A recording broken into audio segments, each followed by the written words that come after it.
The Silver Sceptre by M.S. Fisher. Chapter 1. An Imminent Invasion by Heron Candace.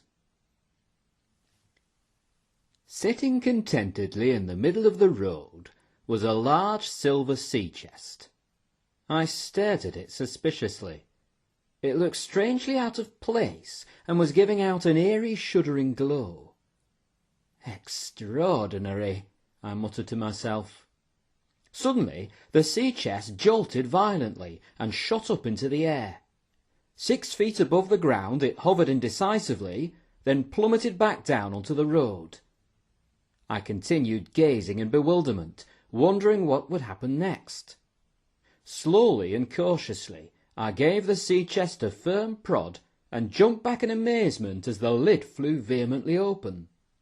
Out leaped a tall, springy figure robed in green, who immediately slammed shut the sea chest and shook me firmly by the hand. "Good morning, good morning, good morning," he cheered happily.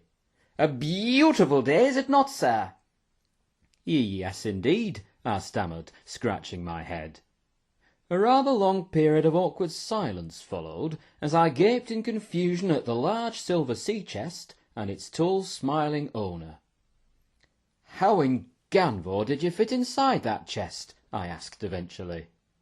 "Quite easily, I assure you," came the reply. "This, my dear fellow, is no ordinary sea chest. It may look like an ordinary 3-foot by 2-foot sea chest to you, but inside, my dear fellow, it is very different indeed." Grinning with pride and joy, the stranger took out a key from his pocket, unlocked the sea chest, and invited me to examine the interior. Rather hesitantly I approached the chest and peered down over the rim. To my astonishment, there was no base where there ought to have been, but instead there was a 20-foot drop down into a large darkened chamber, which looked as if it were built underneath the road. But when I lifted up the chest, there was no hole in the street beneath. Yet, looking down inside the chest, I could see the large darkened chamber. "Extraordinary!" I exclaimed. "Quite extraordinary!" "Down there, my dear fellow, is my humble habitation," announced the stranger, still beaming with pride. "Inside the chest?" I inquired. "Not strictly speaking inside the chest," corrected the stranger. "The chest is merely the doorway, the way into my home. It's most convenient, you know. Just think of the advantages. My home is compact, secure, and portable. I can take it wherever I go. I can move house whenever I wish, and I never need to pay for a room when I go away on holiday. Marvellous!" "But how does your home all fit down there?" I asked, deeply perplexed and puzzled. "By Halvyrandy, my dear fellow," replied the stranger, shouting with excitement. "I am a professor of Halvyrandy, the ancient art of breaching the laws of nature. A fine and noble art, my dear sir, mastered only by the most intense and rigorous study. But I do not have time to go into such matters now. My breakfast will almost be ready." "Morning, Prof," called a cheery voice from behind me. "Showing off your chest again, are you?" I spun round and saw that a large grey cart had pulled up onto the pavement beside us. Harnessed to the front was a small black donkey, and perched up on a low wooden seat was a tall, grinning figure with dark hair and lots of stubble. "I am not showing off, Mr. Quilk," snapped the professor. "I am merely instructing this young gentleman for his own benefit." "Pleased to meet you, mate," said the man in the cart, giving me a friendly nod. "You must be new in these parts. I ain't seen you around before." "I'm from the north," I explained, raising my hat. "The name's Candace, Heron Candace." "Heron?" said the man. "You're not related to Mrs. Heron Melder by any chance, are you?" "Indeed I am," I answered. "I'm her nephew. I'm supposed to be meeting her at somewhere called the Silver Centaur." "That's bang in the middle of the village, mate," the man told me. "The finest inn for miles around, they say. Old McFiber does a smashing pork belly roast, he does." "Do you have any post for me, Mr. Quilk?" interrupted the professor, clicking his fingers impatiently. "I can't wait around here all day. My breakfast will be getting cold." "As a matter of fact, you do have a letter this morning, Prof," declared Mr. Quilk. "It's come all the way from Grochoka. Brought to me by Gildwing, it was." "By Gildwing, eh?" smiled the professor, eagerly grabbing the letter which Mr. Quilk had retrieved from his sack. It must be from my dear brother Quaggles. It'll be the latest news from the Empire. I'll read it over breakfast." "You going to the Silver Centaur?" inquired Mr. Quilk. "But of course, my dear fellow," replied the Professor, licking his lips. "MacFiber always cooks my breakfast nowadays. Nobody cooks a better breakfast than MacFiber, and it's always ready at the 3rd hour precisely." "Do you want a lift?" asked Mr. Quilk. "I've got 1 or 2 letters to take there. You can come too, Mr. Candace. Mustn't keep your aunt waiting now, must we? Wouldn't like to get on the wrong side of her." "Thank you very much," I said, climbing up into the cart after the Professor. "I'm much obliged." "Come on then, Chomper," called Mr. Quilk, addressing the donkey. "Full speed ahead to the Centaur." MacFiber's Inn was not far away, standing proudly at the crossroads in the centre of Rowendale. It looked a cheerful, homely place, with a warm glow emanating from each of its windows and bright flowers decorating every ledge.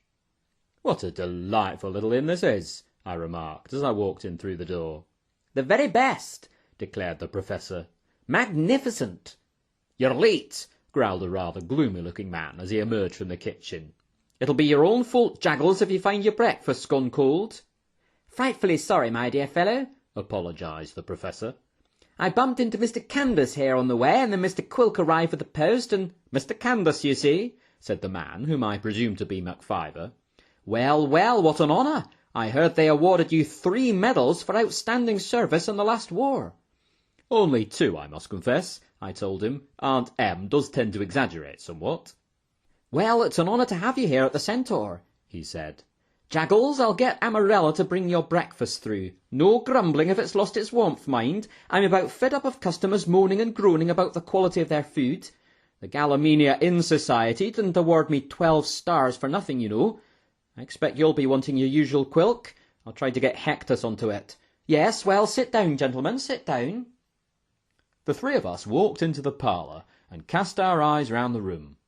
There were only 4 other people in there at the time. In the corner sat 2 very elegant-looking ladies arrayed in purple and green, talking together in low voices, with at least 7 empty teacups on their table. One of them did not seem to be particularly impressed with her breakfast, but was prodding her sausage doubtfully, as though they might be poisonous. The room's other occupants were 2 smartly dressed gentlemen by the roaring fire, who were enjoying a spectacular feast of cold beef, fried potatoes, poached eggs, and grapefruit. "Good morning, Quilk," cried one of the gentlemen, the older of the 2. "I don't suppose you've got my weekly Galamine, have you, old chap?" "Morning, my lord," replied Quilk, opening his large brown sack. "I think your paper's in here somewhere." "My Lord General, if you don't mind," corrected the old gentleman. "I may be a retired general, but a general I remain." "Well, stone me to death!" exclaimed Quilk, retrieving the newspaper from his sack. "Take a look at the headlines. The clouds of war are gathering. That sounds pretty dramatic." "Give it here, man, give it here," ordered the Lord General, snatching the paper from Quilk's hands. In a loud, clear voice he proceeded to read out the article on the front page. "Heralds from the Grotrugan Empire have announced the death of Morbron the Great. According to an official spokesman, the 73-year-old emperor was found dead in his private chambers earlier this week. His notoriously ruthless and violent son, Vorkrond of Gruken-Golga, has declared himself the new emperor. He has begun to set out chilling plans for a fresh invasion of the East, rebuilding the armies that his father had pared down. The clouds of war are gathering, and Gallimenia looks doomed to be caught up in the middle of it all." The Lord General put down the newspaper and looked slowly round the room. Everyone was sitting in pensive silence. "Well, well," I remarked, "that sounds rather serious, doesn't it?" "Serious?" cried Professor Jaggles, leaping up from his chair. "Serious hardly describes the situation. Catastrophic, I'd say. Utterly disastrous. We cannot possibly hope to survive another invasion from the Empire." "Calm yourself down, Mr. Jaggles," snapped one of the ladies in the corner. "You can't believe everything you read in the Weekly Galamine. They always exaggerate their stories just to get their paper sold." "My dear madam," replied Jaggles in a rather patronising tone, "I happen to know the editor of the Weekly Galamine very well indeed. He is a most respectable and trustworthy gentleman, and he would never print anything except the absolute truth." "Surely, friends," said the man who was sitting with the general. "We need fear nothing from the Grotchukans, if only we remember the strength and tenacity of our allies. Boromir and Marjoria will surely rise again to our defence, will they not?" "Times have changed, Slank," said the general. "The Marjorians have been occupied with fighting the Altorians of late, and Boromir is rather unstable at present, what with those two princes vying for the throne. We are on our own this time." Silence once again filled the room, as everybody sat in deep contemplation. Then suddenly a gigantic deafening crash interrupted the quiet, followed by an even louder clattering and banging. "Hectus!" thundered McFiber, who was standing by the bar. "What have you broken now, Hectus?" "I'm terribly sorry, sir," said a young waiter, emerging from the kitchen. "I was trying to reach this frying-pan for Rowena, and, well, my foot slipped, and I'm afraid I knocked over that pile of new crockery." "And have you broken anything?" asked McFiber with a snarl. "Well," said Hectus, biting his nails nervously, "one or two plates have been chipped, a cup got smashed, and the teapot's lost its spout. I really am most terribly sorry, sir." "You clumsy fool!" shouted McFiber. "I'll deduct 3 golds from your wages for that, and if anything like this happens just one more time—" "It won't, Mr. McFiber, it won't," insisted Hectus. "I should be extra specially careful from now on." "You shouldn't be so harsh on the poor boy," rebuked the lady in purple. "Accidents will happen." "Don't poke your nose in where it's not invited, Mrs. Carrincala," sighed the innkeeper. "Accidents have been happening rather too frequently with young Hectus of late. He's not been himself the last few weeks." The hall door swung open at this point, and the imposing figure of my esteemed aunt entered the room. "My darling Candace!" she boomed, striding over towards me and smothering me with a most formidable embrace. "You brave, brave boy! General Ketherrow never ceases to sing your praise. How glorious to see you!" "Mr. Candace Junior, I presume?" said the general, lifting his gaze to me and assessing me with his keen grey eyes. "I had the honour of serving with your father, Sir Heron Candace of Caladulva. I hear you served with great distinction at Carn Tiberond. On a spot of leave, are you?" "Indeed," I replied, "though with this new war threatening, I expect I'll be called back immediately." "New war?" cried my aunt in dismay. "What's this?" "The Grotchukans are at it again," Mrs. Carrincala explained. "The Emperor's dead, and his son has taken over." "Indeed not!" exclaimed Jaggles, who had been sitting quietly on a stool reading his letter. "All is not as it seems, my dear friends." The professor started pacing round the room in excitement, gesticulating wildly as he conveyed the contents of what his brother had communicated. "Morbrand is as alive as you or I," he informed us. "News of his demise is entirely fictitious, a complete fabrication. Volcron's made the whole thing up just to get his hands on the Imperial Sceptre. He's always been desperate for the throne, that young scoundrel, and now it seems his patience has finally run out. According to my brother, he's locked away his father in the dungeons of Gruken Golga. Despicable." "And how would your brother possibly know such a thing?" Aunt Melderelda demanded to know. "He's a most reliable witness," Jaggles insisted. "He's been posted in the Empire for several months now." "As reliable as your editor, I suppose," sniffed Mrs. Carrincala. "The one who only prints the truth." "News must be sent to the Queen," declared the general. "If Morbrand's still alive, it alters everything. Mr. Quilk, you've got your cart with you, I trust?" "Parked outside," confirmed Quilk. "Excellent," said the general. "You must go to Barad Dûn at once. Send word to Her Majesty. Let her know what the Professor's brother has reported." "But I had no breakfast yet," complained Quilk. "No time for that," replied the general. "There's not a moment to lose." "I'll get you a beacon roll," said McFiber, making for the kitchen. "You can have it on the wee." "Talking of bacon," said Jaggles, taking a seat by the fire, "I don't suppose there's any chance of seeing mine any time soon?" "I'll go and see what's happened to it," frowned McFiber. "I don't know, the staff just aren't what they used to be these days." I seated myself next to Professor Jaggles and began to reflect on the revelations of the morning. It had only been half a year since the fragile peace had been restored after brutal conflict with the Empire. I'd spent most of the war in Carn Tiberond, having signed up for the Royal Knights just months before the invasion. The assault on the castle was a horrifying experience, yet strangely exhilarating at the same time. To see swarms of horn-helmeted Grochukans scaling the walls like enormous grey ants was a most startling vision to behold. But to repel such a force and send them scurrying back into their bolts amidst a torrent of arrows, cannon fire, and scalding red oil was superlatively satisfying. A second attempt on the castle came several weeks later, this time from the land. An elite force of Calamadar, the Empire's deadliest warriors, launched a surprise attack one starless night when thick fog enveloped the entire peninsula. Though a dozen at least succeeded in penetrating our defences, yet not a single drop of Galamine blood was shed. It had been my honour to raise the alarm that night, and I received my second medal for my part in the resistance. I hope that will stand in my favour when I am considered for formal commission. Soon, no doubt, I would be back within those familiar stone walls, poised to repulse yet another onslaught from our inveterate enemy. I was stirred from my thoughts with the most pleasant of intrusions. A cordial waitress inquired whether I wished to order anything, and as I looked up, I was well and truly flumberguzzled.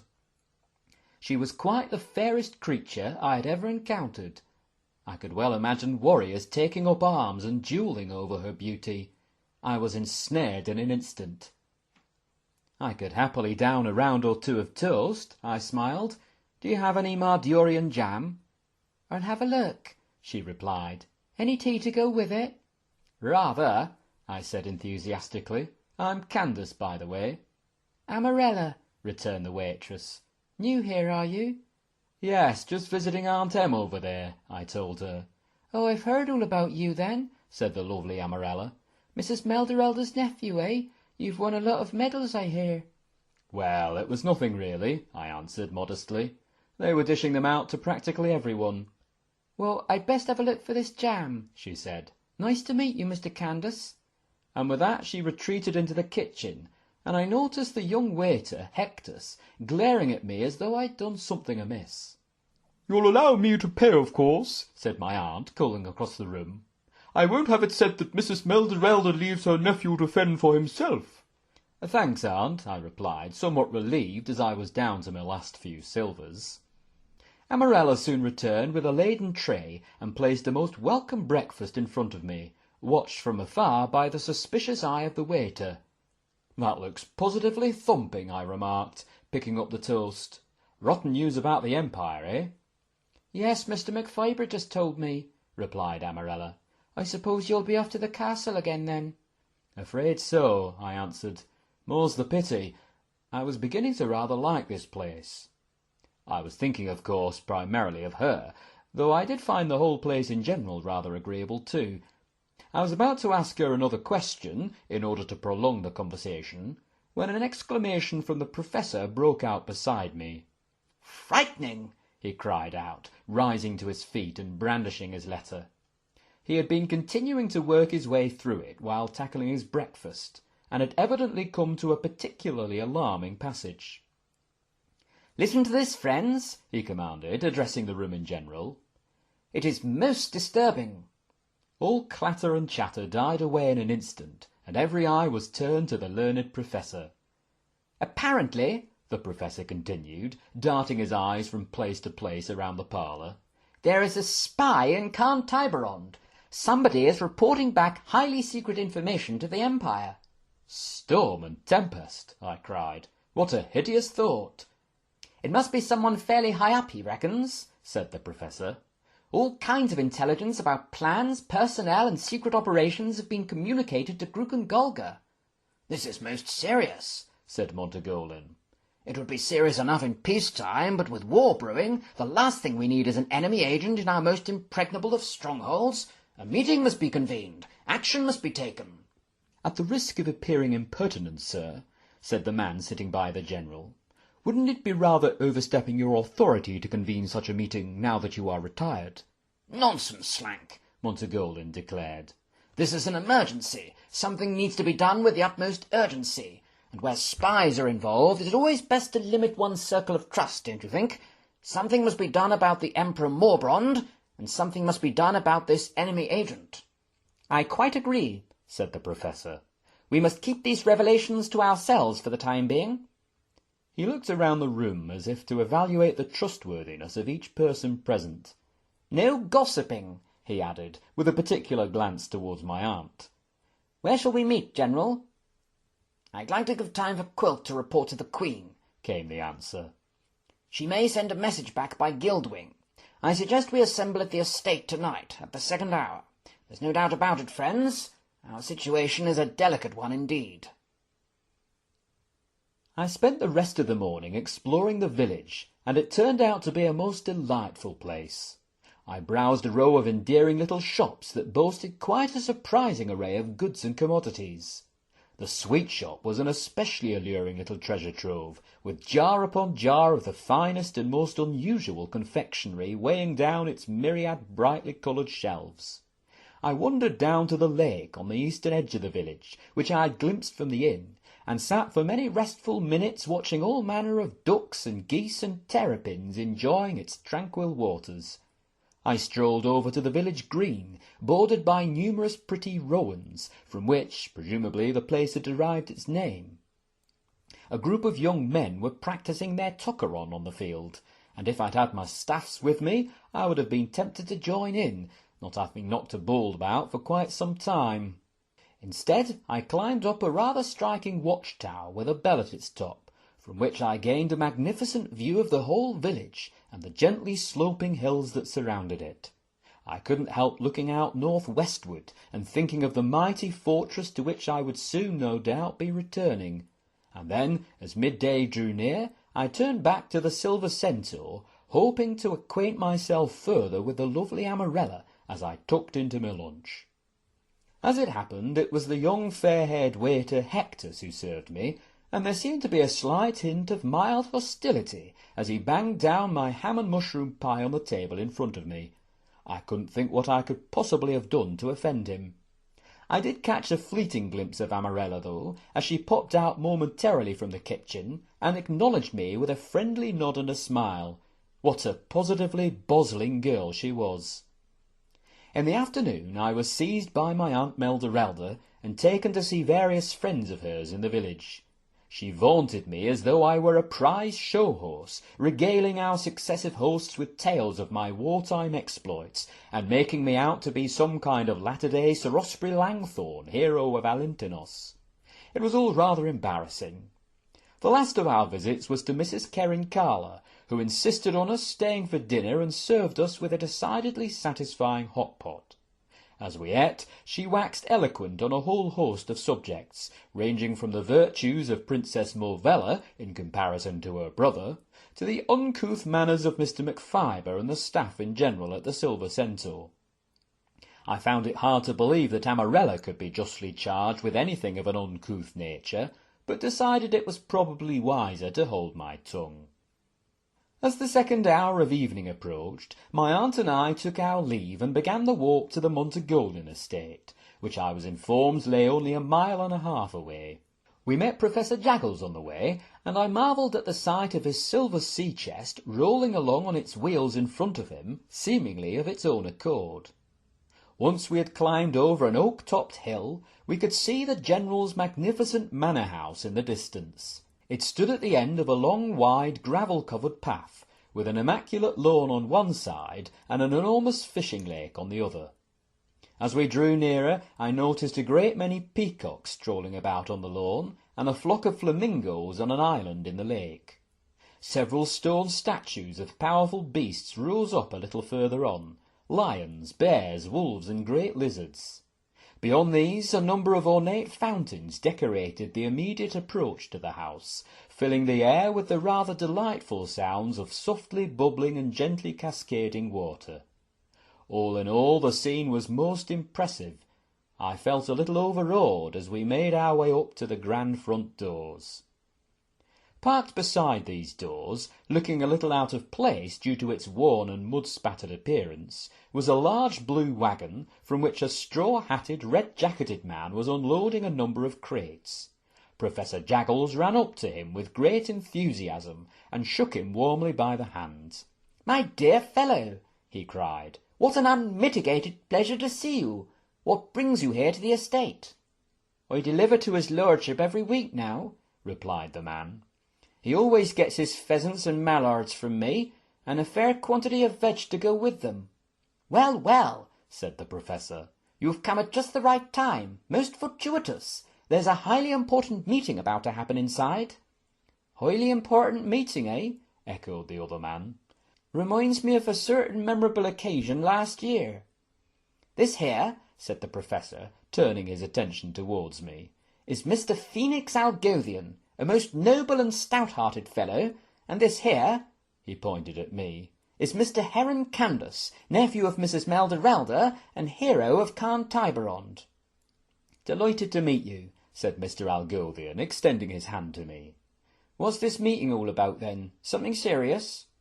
"Come inside and find out," enthused the Professor, practically dragging the poor man towards the doors. "I'm sure old Monty won't mind. Best not be late, though. Come along, my dear friends." We followed after the Professor as he skipped up the steps and thumped several times upon one of the imposing brass doors. A pretty auburn-haired maid appeared and beckoned us inside. "Jaggles Algothian and 2 herons to see his lordship," announced the Professor, bounding in and hurling his battered green hat at a hook on the wall. He seemed to possess a remarkable degree of energy for a man of his age. "Come this way, please," said the maid, beginning to lead us down the hallway. "They're in the dining room." A fascinating assortment of past Montagolins stared down at us from silver-framed portraits as we were guided along, most of them glowering and looking alarmingly fierce and stern. I hope that the present possessor of the elevated title was a little mellower than his forebears. We took 2 turns to the right and 1 to the left, then passed through a stunningly beautiful art gallery, and eventually the maid came to a stop by a set of exquisitely carved oak doors. "2 jackals, an Algothian, and a herring to see you, my lord," she called out, stumbling slightly over our names. "Ah, excellent," came the voice of Montagolin. "Show them in, Velina, show them in." The oak doors groaned slowly open to reveal a most sumptuous and palatial chamber. On the far wall hung a painting of Her Majesty, a mounted stag's head, and an enormous razor-toothed fish encased in glass. The left-hand wall was lined with mahogany bookshelves, laden with hefty antique tomes, and Mr. McFiber the innkeeper was standing there examining the collection. A large window looked out on the right to a fabulous marble courtyard with a huge bronze albatross proudly perched atop an elevated plinth in the centre. In one corner of the room was an alabaster bust of the Lord General, with a very proud expression on his face. In another stood a glistening golden harp. A long Keshwood table formed the centrepiece of the room, bearing 3 ornamented bowls overflowing with fruit, a diamond-shaped tray displaying some delicious-looking cakes, and an enormous silver teapot. 4 of the high-backed, cushioned chairs around it were currently occupied by Montagolin, Mr. Slank, Mr. Hectus, and Miss Amarella. A smartly dressed, grey-haired, twinkly-eyed lady was standing by the window with a cup of tea in her hand. Do sit down," said Montagolin, gesturing with his hand. "You must try some of Kemmy's fruit-cake, all of you. It's unsurpassable." "I hope I'm not intruding, sir," remarked Mr. Algothian. "The Professor said I should come." "You're most welcome," Montagolin assured him. "I need people I can trust." "No Mrs. Karen Carla?" asked McFiber, turning round and approaching the table. "She has a rehearsal," my aunt informed him. "It's the Royal Concert next week, after all." "Royal concerts will likely have to wait," sniffed his lordship. "Very solemn matters will be occupying all our thought, and time is of the essence, so we'd best get down to business." As I took my place at the table, I glanced round at the 9 other participants who were to engage in this extraordinary meeting.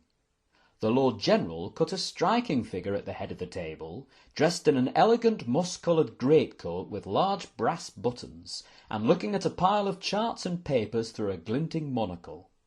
On his right sat Mr. Slank, immaculate in his spotless black jacket, striped waistcoat, and crisp white bow tie.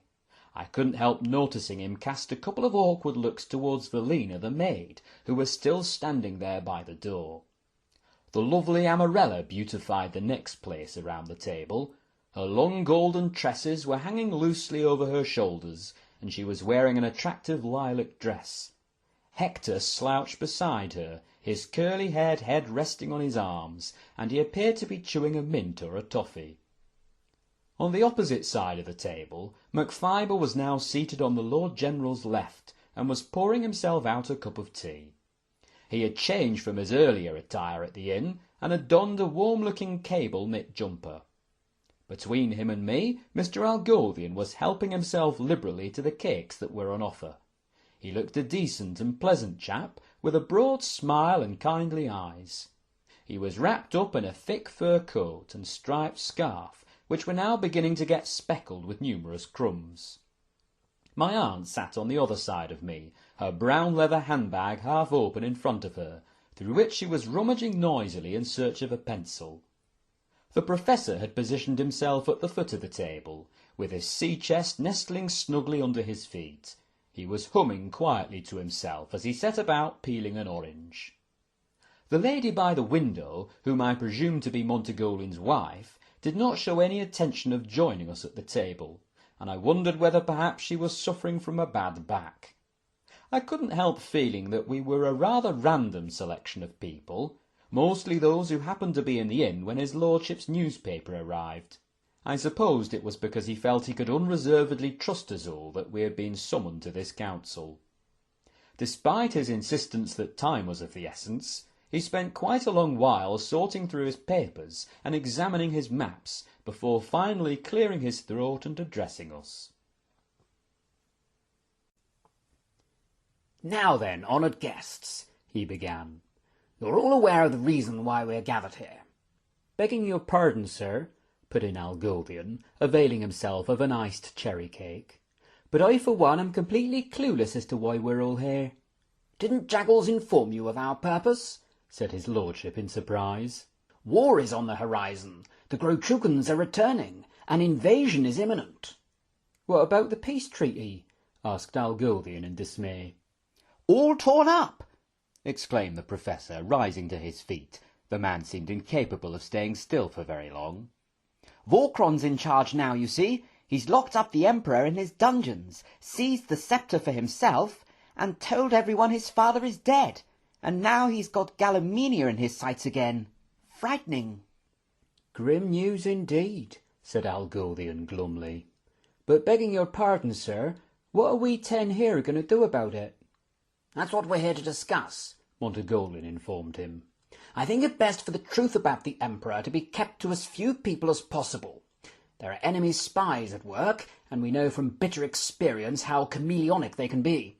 They could be anywhere. If they were to find out any plans we were making to restore the Emperor, Vorkron would like us not move him or guard him even more heavily. Secrecy is our best policy. I have sent word to Her Majesty by way of Quilk, and 2 other ladies at the Centaur heard the news, but apart from that, we 10 are the only ones in all Galliminia to know of this truth. Consequently—" His lordship broke off abruptly at this point, and cast his eyes towards the doors. "Velina," he growled, "what are you still doing there? This is a highly secret meeting." "I'm sorry, sir," she replied, looking ever so flustered. "I didn't realise, sir. I'm not a spy, though, sir. I won't tell a single soul, I promise." "Velina is as trustworthy as they come, sir," affirmed Slank. "This truth will be safe with her." "Be that as it may," said Montegolin, "you have not been invited to this meeting. Kindly be on your way now, and not a word to anyone." "So sorry, sir," she said, blushing and bowing her head and making a hasty retreat. "Was that not a little harsh, sir?" questioned Slank. "Velina has been in service here for even longer than I have." "We can't be too careful, Slank," replied Montegolin. "We mustn't let our circle of confidence grow any larger than it is." "But couldn't one of us be a spy?" suggested Hectus, with a distinct look towards me. "Highly unlikely, I'd have thought," said his lordship dismissively. "We've all known each other for years." "Not all of us," said Hectus, still stopping short of naming me directly. "If you're referring to my gallant nephew," said Aunt Em, rising to my defence. "I can vouch for him unreservedly. He's as faithful to the crown as they come." "And he served with distinction in the war," added Macfiber. "They gave him 2 medals, they did." "3, I think you'll find," said my aunt. I dared not contradict. "The General is quite right that we are all above suspicion here." "And I've had a word with Mrs. Kay and her sister," Montagolin informed us. "They won't be spilling the syrup." So what's the plan, then? asked Amarella, looking expectantly at his lordship. How can we get the Emperor back on his throne? "There's only one thing for it, as far as I can see," said Montagolin. "A party of us must venture right into the Empire, penetrate Gruken-Golga, and release him." "Hail and snow!" I exclaimed. "That's a rather bold plan, isn't it?" "Bold it may be," said Montagolin, "but boldness is what a situation like this requires. Besides, such an undertaking might not be as outlandish as it at first appears. Several of us have personal knowledge of Gruken-Golga from our unhappy spell there last year, and we have an inside man nearby who doubtless would be able to help us, namely the Professor's brother. And then there is the Professor's exceedingly useful gift of halvurandi." "I thought that was illegal," remarked Algolian. "I have a special license from Her Majesty," the Professor told him. "awarded to me at the end of the last war. She's come to see it brings considerable advantages." "Hold on a minute, though," said Macfiber. "It would take us a mighty long time to get to Golga, and it's not exactly going to be the easiest of places to gain access to, especially with all the soldiers Vorkron must have there. And even if we somehow manage to extract the Emperor from his chains, Vorkron's not just going to hand him back the sceptre now, is he? He'd do anything to hold on to his power." "I might have guessed you'd take the negative view, Macfiber," sighed his lordship. "No one's saying it will be easy, but we must do something to avert this imminent disaster from happening." "Harculus," called his lordship's wife, whose eyes were fixed outside. "There's something enormous coming down." All heads turned towards the window. Sunlight had faded by now, but there was no mistaking the descent of an immense dark shape onto the marble slabs of the courtyard. "Is it Grochukans?" shuddered Hectus. "It surely can't be the invasion already." "Don't be silly, boy," said Macfiber. "Vorkron's only just announced his intentions."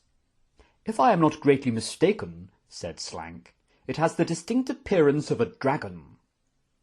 "There are 3 people climbing down from it," observed her ladyship. "They're heading this way." I arose and walked over to the window to obtain a better look at these unexpected visitors. I discerned that the dragon was neither a common green one, such as are used in the Air Force, nor the mountain-dwelling red kind, but a magnificent golden one, the largest and rarest of all land dragons. As for the 3 human figures, I could now identify one of them as Mr. Quilk, the man whom I had met that morning on the way to the village. The second was a soldier of some sort, with a crested helmet and drawn sword. The third was hooded to begin with, so that her identity could not be made out. Upon nearing the window, however, she uncovered her face, and I was most astonished. It was a truly distinguished visitor indeed. Queen Hivernia the Third had arrived. "Show them in, Slank, show them in," ordered his lordship, upon realizing who it was. "We can't keep Her Majesty waiting now, can we?" "Indeed not, sir," replied Slank, hurrying over to a small door between the window and the harp. "What an inestimable honour, Your Majesty," said Montagolin, bowing low as the Queen stepped into the room. "You are most tremendously welcome." "I came as soon as I heard your postman's message," explained Her Majesty, nodding at Quilk as he came in after her. "Proud to be of service, ma'am," smiled Quilk, giving a kind of salute. "Since when were you a postman, Quilk?" asked Algolian. "Thought I'd go into an honest line of work," Quilk told him. "Old Gevins's dad got me the job, as it happens." "Do sit down, ma'am, do sit down," invited his lordship, gesturing towards the table. "Allow me to introduce everyone. You know my dear wife Dorma, of course, and Mr. Slank, my butler, and I believe you've met 4 of the men here who accompanied me from Gruken-Golga: Algolian, Macfiber, Hectus, and Jaggles. Then the young man over there is Mr. Candace, who serves at Carn Tiberond, and these admirable women here are Mrs. Melderelder and Miss Amarella." "And these are the only ones who know," inquired the Queen, "about Morbrand?" "Two ladies from the village are also aware of the news," said Montagolin. "And Velina," added Slank. "Apart from that, we 12 are the only ones in all the land to know of Vorkron's deception," said Montagolin. "I have sent word to the 5 generals," the Queen told us. "but beyond that it is my conviction that no other living soul should be admitted into this knowledge." "I feel precisely the same," declared his lordship. "Any mission to alter the Emperor's circumstances must, I believe, be veiled in the utmost secrecy." "Especially with a spy in Khan Tiberond," said the Professor. "What's this?" said Her Majesty. "I was not informed of this development." "Another piece of intelligence from my dear brother," said the Professor. "Classified information is being passed to the Empire. Disturbing." "That is grave news," frowned the Queen, shaking her head. "We must act without delay." "My proposal," said Montagolin, "is that a group of us sets out immediately for Gruken-Golga. There we can locate the incarcerated Emperor and endeavour to release him." "Burn me alive!" exclaimed Quilk. "Go back to Gruken-Golga? What a grisly thought!" "This spy in Khan Tiberond must also be uncovered," said the Queen. "A group must be sent there also, under my orders to sniff him out, in a clandestine manner, of course." "Isn't that a job for the military police?" objected McFiber. "But they may be compromised too," said the Queen. "No doubt Vorkrond has his spies in all manner of places. Can you trust the assembled company here without reservation, Hercules?" "Unquestionably," replied his lordship. "Then I solemnly charge you," said Her Majesty, "to undertake these 2 vital quests. One group of you must venture into the Empire under the leadership of the Lord General and seek to restore his Imperial Excellency to the throne. And one group must travel to Khan Tiberond and attempt to track down Vorkron's agent. Tell no one but my son of your purpose there." "We will accept your charge with readiness, ma'am," said the Lord General. "We'll set out at first light tomorrow. Our path can be one and the same to begin with. Those of us bound for the Empire can set sail from Tiberond port." "Well, I never!" exclaimed Algoldian. "Didn't think I'd be whisked away on an adventure when I came here tonight. We'd best start packing." The door opened at this point, and the soldier who had accompanied the Queen strode into the room. "This is a secret meeting, sir," said Montagolin. "Would you kindly wait outside?" "The last time you asked me to do that," answered the soldier, with a slight sneer, "the Queen very nearly lost her life." "This is Captain Kirple of my Royal Guards," said the Queen. "What is it, Kirple?" "I just thought you ought to know, ma'am, that there be shadows in the night," he said mysteriously. "Aren't there usually?" said the Professor. "Moving shadows," elaborated the Captain. "Human shadows. Shadows that suggest we're not alone." "Probably just your eyes playing tricks on you," said Montagolin, "or Groggles the gardener doing some late-night reading." "Stand guard outside, Kirple," ordered the Queen, "and if you see any more of these unsettling shadows, let us know." "We hear and obey," said the Captain, bowing his head and walking backwards out into the night. "Forgive me," cried Lady Dormer suddenly. "Where are my manners? I haven't offered your Majesty any refreshment. Allow me to rectify it at once." "Why don't we all break for supper?"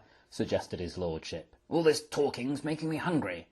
"A capital idea," agreed Algoldian, the 5 or 6 cakes he had devoured evidently not being sufficient to sate his appetite. Lady Dormer and Mr. Slank departed from the room, and in the absence of conversation my thoughts turned back to the castle. I began to go over in my mind all the possibilities of who the enemy agent might conceivably be. It surely couldn't be any of the knights themselves. They were all the epitome of honour and nobility, and had proven themselves time and again in service to the Queen. It could be one of the farmhands, but it was difficult to see how any of them could gain access to the kind of information the Professor had referred to. For the same reason, the royal servants seemed unlikely candidates for suspicion. That only left the Prince's staff and uncommissioned greenhats like myself. But as I contemplated each of my friends in turn, It was simply beyond imagining that any of them could be concealing a secret allegiance to the Empire, and the staff members were all hand-picked by His Royal Highness after considerable scrutiny. It just didn't seem believable that any of those men and women I'd rubbed shoulders with over the past 16 months or so could be working for the Grochukans. I looked up and couldn't help glancing over towards Amarella, who had begun chatting away cheerfully to Hectus. Hectus caught my eye and seemed to frown ever so slightly. It brought to my mind again a question I'd been pondering, so I turned to Mr. McFiber to see if he could enlighten me. "Is there any reason Mr. Hectus doesn't like me?" I asked in a low voice. "I'm detecting a distinct feeling of disapproval on his part, and I can't think what I can possibly have done to provoke it." "Are you now?" said the innkeeper. "That's most unlike Hectus, I have to say. He's usually the very friendliest of souls, but he has been a bit out of sorts of late, if I'm honest. It could be something to do with you paying too much attention to young Amarella." "Oh, they're not together, are they?" I inquired. "No," said McFiber, "and that's the point. Hectus proposed to her about half a year ago, and they were, as they say, walking out together, but then something seems to have happened in the last few weeks, and it all appears to be off." "Oh, I see," I remarked, looking back over at them with new eyes. "Sees me as a bit of a threat, then, does he? Best tread carefully, then, hadn't I?" Things could get rather awkward, I thought, if we both ended up going to Carn Tiberon together. I wondered how decisive their severance might have been, and whether it would be ungentlemanly to try to win Amarella's affections myself. I found her a most charming and appealing girl, but I didn't wish to make an enemy of young Hectus. My thoughts were diverted by the arrival of Slank and Velina into the room, each bearing a long silver tray full of enticing nibbles. They were all thumpingly good, I have to say, tiny sausages in a rich spicy sauce, little crunchy orbs oozing with melted cheese, smoked salmon parcels topped with garlic cream, sweet crispy nests filled with juicy berries, and bite-sized circles of toast covered in a range of meats, sliced fruits, or shellfish. I polished off a good dozen or so, all told, though in this I was indisputably outdone by Mr. Algothian. At length the Lord General called us all back to order, and announced which group each of us was to be placed in. "I myself will lead the expedition to Gruken Golga," he said.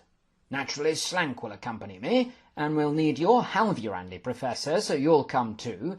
And as something of an expert in locks, escapes, and underhand operations, you, Quilk, will be the fourth member of the team." "Well, I am a dab hand at breaking out of prisons," said Quilk, "though I was rather hoping for the Tiberon job myself." "That operation will be led by you, McFiber," declared his lordship. "Might I humbly request, your Majesty, that he be restored to his wartime rank of sergeant?" "I'm sure that can be arranged," said the Queen. "It would certainly be of advantage to have a recognised senior in the party." "And with you, McFiber, will go Mr. Candace, since he's already posted at the castle," continued Montagolin, "and Algothian and Hectus will join you both." "And what about me?" asked Amarella. "Which group shall I join?" "Well, I wouldn't want anyone without, how can I put it, military experience coming with us to Golga," said Montagolin. "And I'm not sure they'd let you into Carn Tiberond." "Couldn't I go as a new servant or something?" pleaded Amarella. "I could mingle in with all the other servants and see if any of them do anything suspicious." "I need you to look after the centaur," MacFiber told her. "You did such a grand job in the last war." "It's just Hector's told me about so many exciting adventures you had last year," said Amarella. "I'd love to see more of the world that's out there." "This isn't a travelling holiday," snorted his lordship. "It's a highly important, highly dangerous mission of state." "He doesn't want us intruding on his exclusive boys' club," sneered my aunt. "It's no use trying to reason with him, my dear." "Nonsense," retorted his lordship. "I simply want properly trained soldiers carrying out these missions, those who've had experience in the war. Now, we'll be having an early start tomorrow, so I suggest we all get packing now and turn in early for the night. We'll need food, weapons, tents, blankets, and several changes of clothes. Might we use your wagon, Mr. Algothian? It's a little larger than any of mine. With a glad heart, sir, said Algothian. Right then, said his lordship. Time for some action. Let the packing commence. It was 4:30 by the time everything had been loaded onto Algothian's wagon. I wondered how we would all fit in there amid so many bags, crates, and boxes. We did seem to be somewhat over-prepared for any and every eventuality. I retired to a wonderfully snug bedroom on the second floor of the house, and sat for a few minutes by the fireplace, looking out of the window at the stars and the dull red crescent of Rendus. All was calm and still, and it seemed like the whole estate was cocooned in perfect peace. I climbed into the warm, welcoming bed, and within minutes sleep had engulfed me. I woke up once during the night, at what must have been around the 9th hour. I heard a rattling noise at the window, and a faint scratching sound, as though there was someone just outside. I tiptoed across the carpet and drew back the curtains, but there was no sign of anyone there. I opened the window, which brought a cold blast of air into the room, and craned my neck out, but saw nothing strange or unusual. I concluded it must have been a bird or a rodent, and retreated back into the warmth of my bed. I slept soundly for several more hours, until the pealing of some bells stirred me back to consciousness. Having dressed and washed, I slowly trundled off down the stairs, and headed towards the dining-room, hoping that some form of breakfast might greet me there. Most of the other guests were already assembled, along with Mrs. Carrin-Carla, who seemed very eager to catch up with the latest developments. Slank and Velina brought in a most gratifying selection of breads, fruits, cereals, cheeses, cold meats and juices, and we dug in with relish. "Will Her Majesty be joining us this morning?" asked Mrs. Carrin-Carla, evidently disappointed to have missed an audience with the Queen. "Velina will be taking up a tray to her room," Slank informed her. "We cannot expect Her Majesty to breakfast with the rest of us." "Why ever not?" came the response. "We're all extremely respectable persons here, are we not?" "You should have come to the meeting last night," said McFiber, "instead of buzzing away to your rehearsal." "For your information, Mr. McFiber, I never buzz," Mrs. Carrin-Carla asserted. "and we mustn't allow the Grotrucan menace to put an end to our ordinary lives." "Hear, hear," cheered Algothian, helping himself to another slice of beef. "Mustn't let him grind us down, must we?" All right, everyone, called Montagolin, striding into the room. High time we were on our way. Finish off what you're eating, and then let's board the wagon. "Oh, you will keep safe, won't you, Hercules?" said Lady Dormer, coming over and earnestly squeezing his arm. "And to think I thought your travelling days were over. Don't go overdoing things now, will you, dear?" Duty calls, my dear, replied his lordship, who had winced ever so slightly upon hearing the phrase overdoing things. One can never retire from duty, and there's plenty of fight and vigour still left in this old body of mine. "I'll miss you, Hectus," I heard the sweet voice of Amarella declaring behind me. "I'm sorry about, well, you know. Do hurry back, won't you, and tell me all about it?" And upon my turning round, she added, "You two look after each other now, won't you? I'm sure you'll be the best of friends. I know you will." "Fortune and favour, dear boy," said my aunt, swelling the chorus of fond wishes and farewells being offered. "Make your family even prouder, and bring back another medal." Come along then, everyone, urged the Lord General. Out we go now, out we go. It proved to be a cold, damp morning outside, and I was glad to have my padded woolen overcoat with me. The wagon looked as if its load had doubled in size overnight, and I learned that Mrs. Carrin-Carla had brought scores of freshly baked raisin cakes with her, suspecting that some sort of journey would likely be occurring. A beautiful golden-haired dog had also turned up, and I discovered that this belonged to Hectus, and that he was going to be coming with us. He had evidently tracked down his master during the night. Professor Jaggles insisted on rearranging the luggage, and managed to make the wagon look considerably less full without sacrificing a single item. 2 of his lordship's horses were harnessed to the front, Storm and Cloudburst were their names, and we climbed up into the wagon. Quilk was about to set the horses going when Velina the maid came rushing out of the house with an urgent message. Captain Kirple's gone missing, she called. The Queen says he's vanished completely. I say, exclaimed Slank. How alarming. Do you think he's been kidnapped? Wondered Hectus. He did mention moving shadows in the courtyard, didn't he? And there was a strange rattling at my window last night, I reported. I heard strange noises too, a kind of scrumping and a thumping and scratching. But who could possibly be around that would want to take the captain? Asked McFiber. I've a very uneasy feeling about this. Presently the Queen appeared at the front doors and held aloft a tiny glistening object in her fingers. I have found this, she declared, making her way over to the cart. It was in the captain's bedroom, on the sill of the window. Gale and blizzard, I blurted out, peering in to take a closer look. That's a stud from an Anvarin belt. And what's one of those when it's at home? Inquired Quilk, coming over to have a look himself. They are worn by the Calamadar, Jackals informed him. Dangerous chaps, Grotruka's finest, terrifying. But what would one of these Calamadar blokes be doing round here? Said Quilk. That is the question, replied the Professor. And what would said fellow want with the good captain? And why come here to this estate in the first place? It is most unnerving. You'd best be on your way, instructed the Queen. If there are more Calamadar in the vicinity, you need to press ahead with full speed. I will fly back to Barrack Dean without delay and dispatch my royal guards to track down the captain. You worry about your mission, Hercules. The future of our kingdom rests on your shoulders. With a ready will, ma'am, said his lordship. Back to your seat, Quilk. Stand clear, everyone. We make for Carn Tiberond.